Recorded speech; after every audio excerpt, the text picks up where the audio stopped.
brush on fire. It's a rekindle just off of Highway 22 at Mahama. Residents to the west all need to be go now. East 2, copies current level 3 evacuations are no. 1 to 3 foot flame length. We need some more help down here to get around it.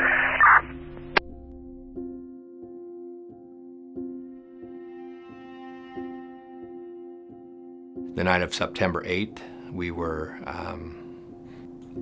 things changed.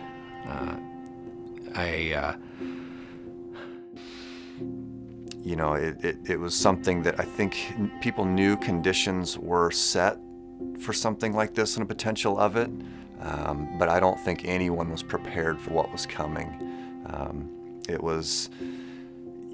It went really fast. I think it went faster than anybody could have predicted. And then the rest of the night was listening to the scanners until the fire took out the communications towers. So then the scanner went blank.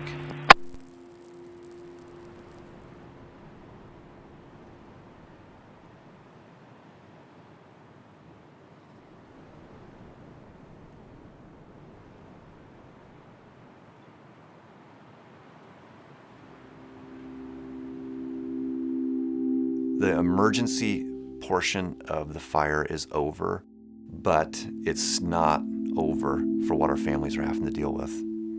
A lot of times we're the closest level of government.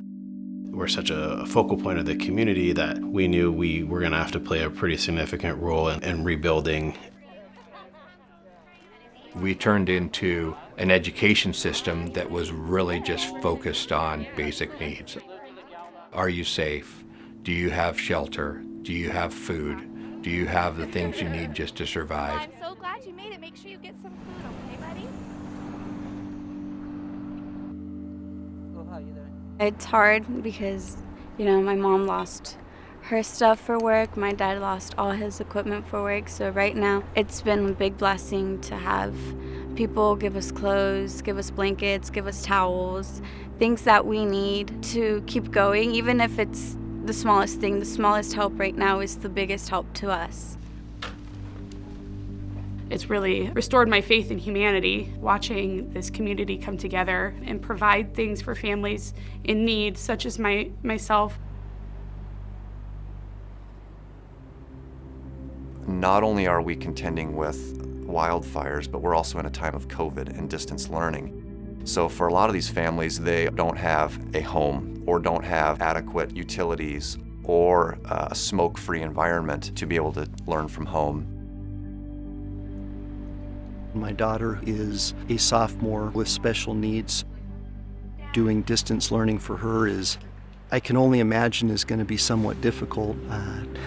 We will be living in a fifth wheel on the property for the foreseeable future. We have students who are doing the lessons in their cars or in hotel rooms. It's definitely a new and challenging feat in a lot of ways in terms of access, but then also, you know, we know that this isn't the best way for kids to learn. On our Google Classroom. It's super important for us to take care of our staff in order for our staff to take care of our kids. The school district has really been wonderful in providing mental health services. That has been something that has been incredible for me to be able to access. Being a homeless teacher teaching homeless students is really an impossible situation to be in.